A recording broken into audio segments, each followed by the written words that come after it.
Hello friends, how are you? Hope so आप सब बहुत अच्छे होंगे and welcome in my new video. Today I am here with CMA Simran and उन्हें अभी रिसेंटली सीएमए कैंपस में एसेंचर में उन्हें जॉब मिला है एंड एसएपी एनालिसिस्ट प्रोफाइल के लिए। So hi Simran, thank you first of all you have accepted my invitation and came here. Hello, Rohan. Hello, everyone. And thank you for inviting me here, Rohan. First of all, I would like to thank you and all the YouTubers like you, those who are contributing towards the CMA fraternity. You all are creating the awareness among the CMA aspirants. So thank you so much for that. Thank you and so Simran, we will start our session. हम अपना session start करते हैं। And सबसे first Yes. Question जो मेरा होता है हमेशा जब भी किसी पर्सन को मैं अपने लाइफ सेशन में लेकर आता हूँ, तो मैं उनसे यही पूछता हूँ कि आपने सीएमए क्यों चूज किया एज ए करियर। आपको क्या लगा ऐसा कि आपको सीएमए करना चाहिए? तो मेरा आपसे भी यही क्वेश्चन है। सीएमए करना चाहिए कि नहीं करना चाहिए, तो सीएमए ऑफ कोर्स करना चाहिए, क्योंकि सीएमए ने मेरी पूरी लाइफ चेंज की है. It has change me and I have learned a lot and it has change my life. And CMA course, to be very honest, मैं ज़्यादा इसके बारे में नहीं जानती थी जब मैंने ज्वाइन किया था. तो जैसे हम सबको ही पता है कि अदर प्रोफेशनल कोर्स के कंपैरिजन में सीएमए की अभी उतनी अवेयरनेस नहीं है, लोग उतना नहीं जानते हैं. लोगों को ऐसा लगता है कि सीए सीएस यही सब करने से लाइफ हमारी अच्छी हो जाएगी या अच्छा पैकेज मिलेगा या नेम फेम होगा. बट ये एकदम गलत फहमी है. मैं ये बोलूंगी कि every profession is equal and important and has its own identity. सबकी अपनी अपॉर्चुनिटीज है, अपने करियर ग्रोथ हैं. तो जब मैंने सीएमए ज्वाइन किया था, मुझे उसके बारे में कोई नॉलेज नहीं थी, क्योंकि मैं एक बहुत छोटे जगह से आती हूँ, रायगढ़ छत्तीसगढ़ से. यहाँ तो कोई सीएमए का ऐसे नाम भी नहीं सुना रहता है. तो जब मैं 12th के बाद, जब मैंने अपना स्टार्ट किया, कॉमर्स लिया और आगे क्या करना है, तो ये तो बहुत क्लियर होता है कि ग्रेजुएशन सबको करना है. तो ग्रेजुएशन तो मैंने किया. And basically I come from a family which is not rich in terms of money also and not in terms of knowledge also. So I didn't have any guidance. कोई guidance नहीं थी, कोई support नहीं था कि आगे क्या करना है. तो हर एक मिडिल क्लास का ये रहता है कि हाँ, बीकॉम बीबीए कर लो, साथ में अगर कोई कॉम्पिटेटिव एग्जाम्स की तैयारी कर लो, बैंकिंग कर लो. सबका यही रहता है, मिडिल क्लास फैमिली पेरेंट्स यही जानते हैं. तो मेरा भी ऐसे ही कुछ था कि उनका ये था कि हाँ, बीकॉम कर लो, साथ में कोई कॉम्पिटेटिव एग्जाम्स कर लो, बैंक वगैरह में जॉब लग जाएगी, अच्छा हो जाएगा. जो normal middle class family yes, के पेरेंट्स को इतना ही पता होता है, इससे ज्यादा पता नहीं होता है. राइट। तो मैंने वो भी सोचा, बट मुझे उसमें ऐसे कुछ इंटरेस्ट नहीं आया था, क्योंकि मेरा हमेशा से ऐसा था कि मैंने कॉमर्स लिया है, मुझे उसी फील्ड में आगे जाना है, उसी में कुछ अच्छा करना है.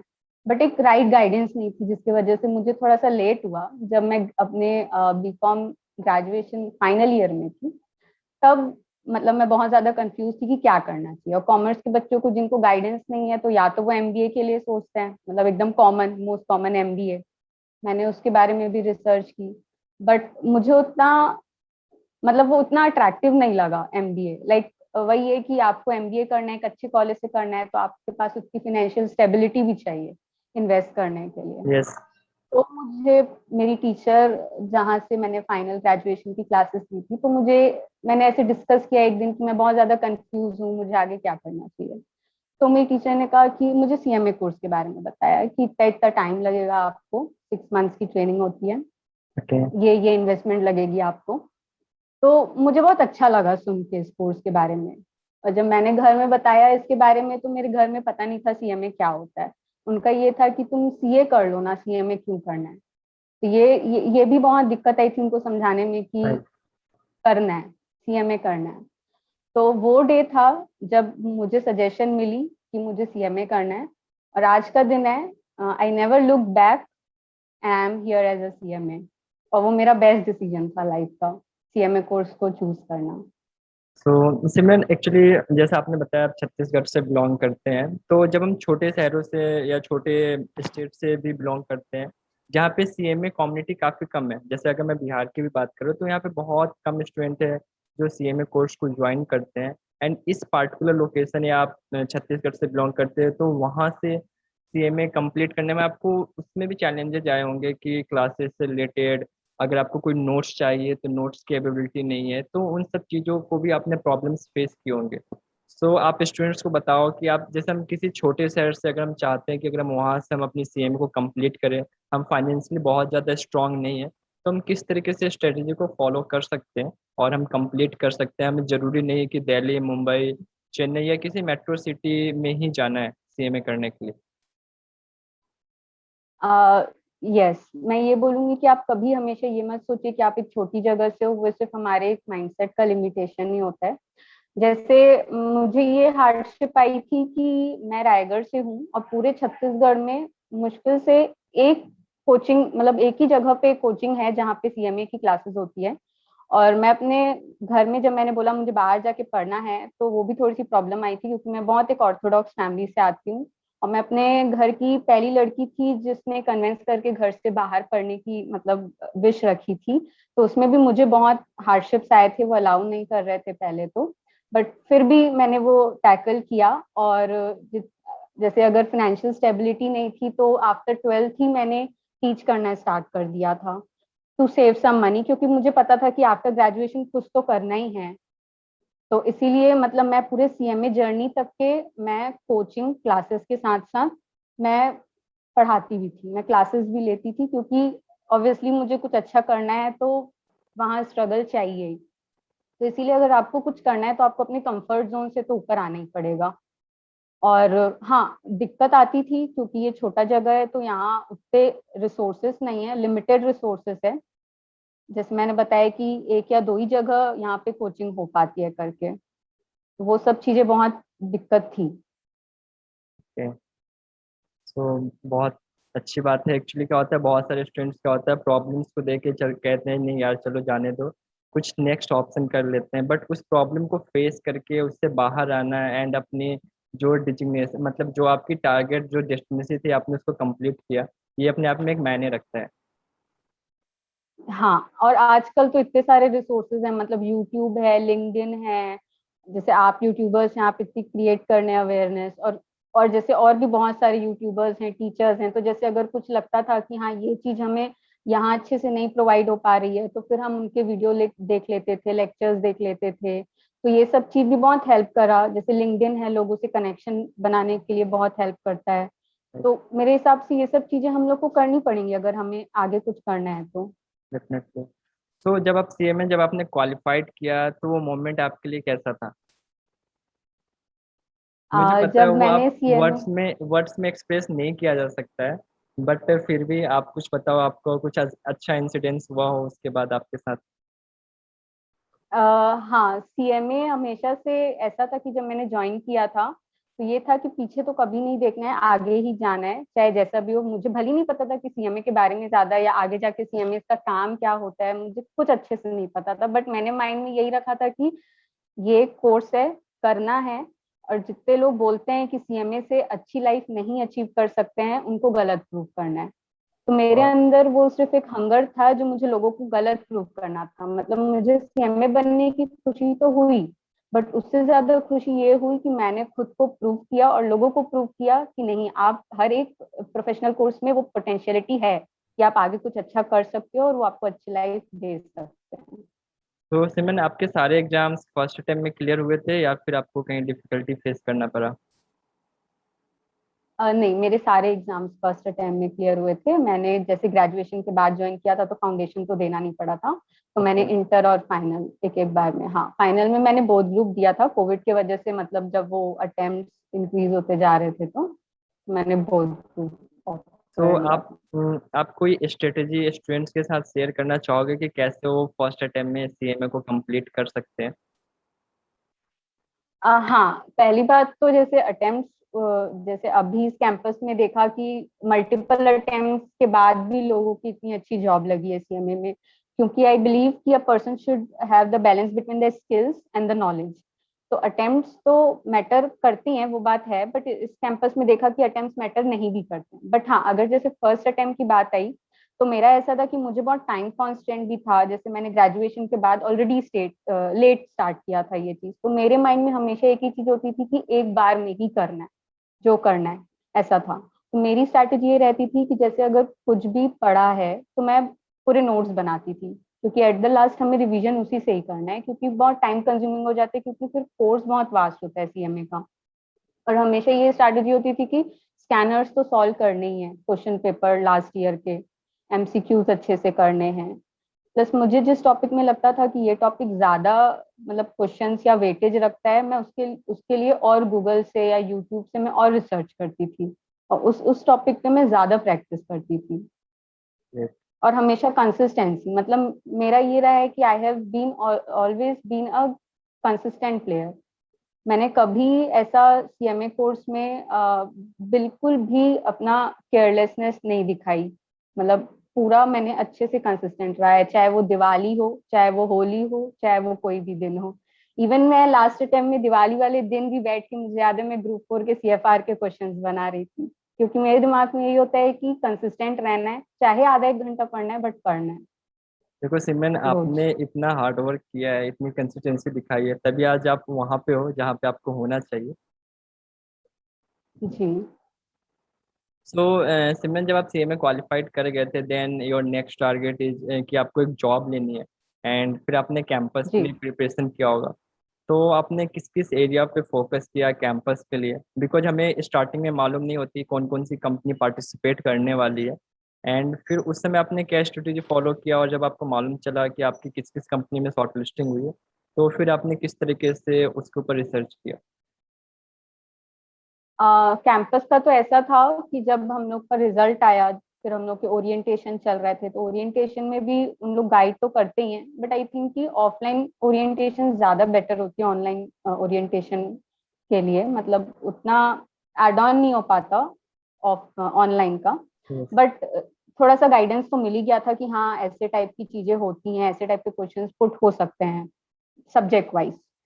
बाकी ऐसा था कि रेज्यूमे हम लोग का बहुत स्ट्रांग होना चाहिए, अगर आपको कैंपस में बैठना है या कहीं भी बैठना है, तो सबसे बड़ा मेजर रोल प्ले करता है आपका रेज्यूमे, क्योंकि आपसे पहले वो ही कंपनी के पास जाएगा और आपका वहीं आप शॉर्टलिस्ट होगे, और उसके बाद ही आगे की चीजें होंगी। तो मैंने अपने रेज्यूमे बिल्डिंग पे बहुत ज्यादा फोकस किया था, यूट्यूब से इधर उधर कुछ वर्कशॉप सेमिनार, मतलब मैंने बहुत 90% मतलब मैंने मेजर फोकस वहीं किया था कि मेरा रेज्यूमे बहुत स्ट्रांग रहना चाहिए करके। तो उस पे सबसे पहले मैंने फोकस किया रेज्यूमे पे। सेकंड मैंने फोकस किया कि सब्जेक्ट वाइज कॉन्सेप्ट मेरे क्लियर होने चाहिए, क्योंकि हम पढ़ तो लेते हैं बट कई बार हमारे कॉन्सेप्ट हम वो एक्सप्रेस या प्रेजेंट नहीं कर पाते हैं जो नॉलेज हमारे पास रहती है। तो उसके लिए हमें अपनी कम्युनिकेशन स्किल्स चाहिए एक्सप्रेस करने के लिए, प्रेजेंट करने के लिए चीजें जो बहुत ज्यादा जरूरी है। तो मैंने अपने कम्युनिकेशन स्किल्स पे ध्यान दिया, अपने कॉन्सेप्ट्स क्लियर रखे, मैंने सीएमए में जितनी पढ़ाई की इंटर फाइनल, मैंने सारे कॉन्सेप्ट्स देखे, अच्छे से रिवाइज किए। इवन 11th 12th के बेसिक्स भी पूछते हैं उन लोग, अकाउंट्स एंड ऑल के, अकाउंट्स वगैरह के। हम लोग कई बार उस चीज पे ध्यान नहीं देते हैं, बट उन लोग बहुत बेसिक पे जाके भी क्वेश्चंस पुट करते हैं। तो मैंने इसीलिए कहीं भी अपने कमी कमी नहीं रखी अपनी तैयारी में, मैंने वो सारी चीजें की। प्लस जितनी भी और टेक्निकल स्किल्स होती हैं जो चाहिए रहती है, चाहे वो एमएस एक्सेल हो, ऑफिस हो, वो सब पे भी मैंने अपने हैंड्स ऑन रखे थे। तो ये सब चीज मैंने की। प्लस मैंने कुछ सेमिनार्स भी अटेंड किए थे, Okay. Communication skills, GD, preparation of GD, ये सब मैंने किया था। Okay. तो फिर जब आपको मालूम चली कि आपका सिलेक्शन शॉर्ट लिस्टिंग एसेंचर में हुआ था, इसके अलावा आपकी और भी किसी कंपनी में शॉर्ट लिस्टिंग हुई थी कैंपस में?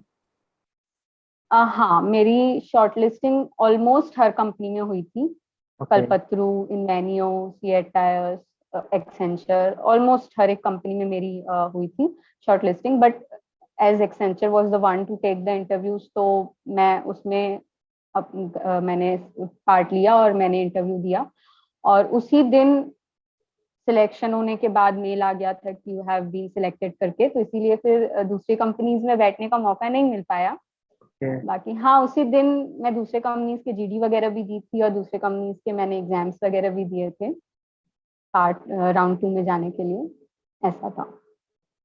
तो आप थोड़ा सा अपना एक्सपीरियंस शेयर करोगे कि मतलब किस टाइप के क्वेश्चंस के ऊपर फोकस होता है इंटरव्यूअर का जब वो कैंपस में पार्टिसिपेट करते हैं, एंड किस टाइप की थोड़ी सी उनकी एक्सपेक्टेशन होती है बीइंग ए फ्रेशर सीएमए से, तो अपकमिंग सीएमए उसके ऊपर फोकस कर सके एंड उस अकॉर्डिंग वो भी प्रिपरेशन कर सके।